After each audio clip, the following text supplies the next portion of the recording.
spin up.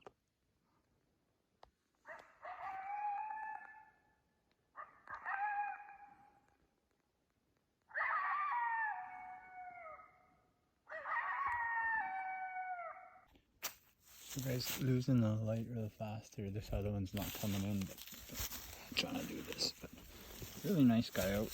A little early yet.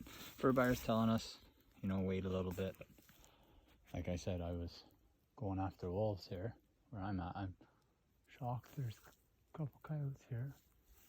And yeah, a nice male here. So the last one we got was the 32 grain, just blew him up. And this one here, you know, I hit him a little far back. I thought maybe like right here on this side, but just beautiful. He's got some nice guard hair there already, I believe that stuff is called. And yeah, I'm gonna go get him hung up. Of course, there's no wolves. Never any wolves. I had him like access to come from a few different ways. That way, possibly there's another line down here, but definitely looking for wolves. But this guy was a lucky guy that come in, so I'm gonna